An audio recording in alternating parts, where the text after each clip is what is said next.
Ever wondered why family feuds begin in the first place? The journey to resolving family conflicts starts with understanding the root cause. It's like untangling a knot. The first step is identifying where it all started. Was it a misunderstanding, a clash of values, or perhaps an unresolved issue from the past? Self-reflection is crucial here. It allows us to pinpoint the underlying issues that have fueled the feud. But understanding alone isn't enough. We also need to cultivate empathy. Imagine walking in the shoes of the other party. What are their perspectives, their feelings, their experiences? This isn't about agreeing or disagreeing with them. It's about acknowledging their emotions as valid and real. This process of understanding and empathizing isn't always easy, but it's essential. It peels back the layers of hurt and resentment, exposing the raw, shared humanity beneath. Identifying the source of the conflict and empathizing with other family members lays the groundwork for healing. Let's focus on the power of communication. In Mending Family Feuds, the role of effective and open communication cannot be overstated. It's the bridge that connects hearts, the lifeline that revives relationships. So, how do we communicate effectively in such delicate situations? Well, it starts with using I statements. Instead of saying, "you always," say, "I felt hurt when..." This simple switch can help express feelings without blaming others. But communication is not just about speaking, it's also about listening, active listening, to be precise. This means giving each person the space and time to express their feelings without interruption. It's about understanding, not just hearing. It creates an environment where everyone feels heard and acknowledged.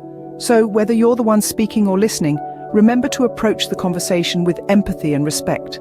Remember, the goal of communication is not to win an argument, but to find common ground and rebuild connections.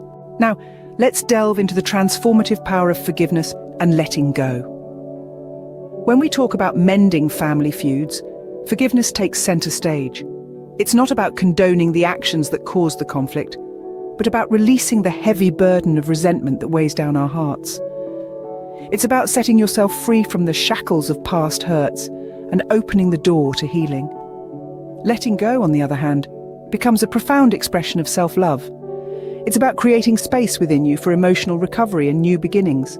It's about choosing peace over the turmoil of past grievances. Promoting a culture of forgiveness within the family requires us to realize that it's a two-way street. All parties must be ready to extend forgiveness and receive it. It's not an easy journey, and it certainly doesn't happen overnight. But every step towards forgiveness is a step towards a healthier, more harmonious family dynamic.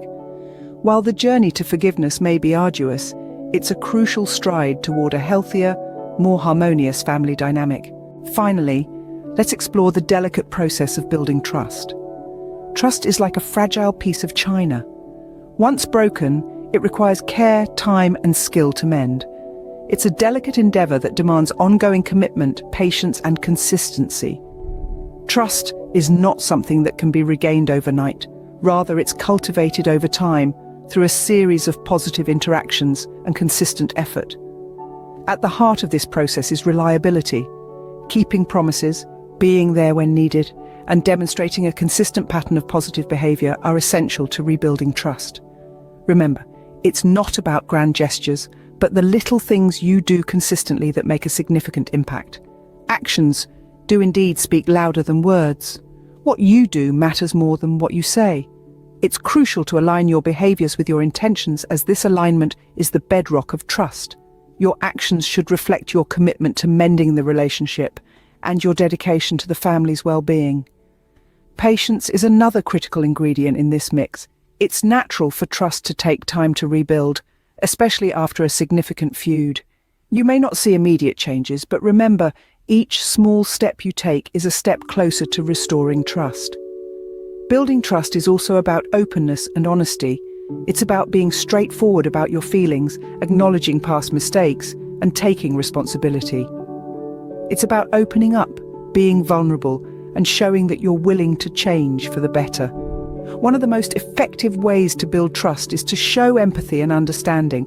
By understanding and acknowledging the other person's feelings and perspectives, you can show them that they matter, that their feelings are valid, and that you're committed to making things right. In conclusion, building trust is a journey. It might be a winding road with twists and turns, and it may take longer than you'd like, but the destination is worth it. A family bound by trust is stronger, happier, and more harmonious. Remember, trust acts as the cohesive force in relationships, making its restoration pivotal for the success of a family reunion or any interpersonal connection.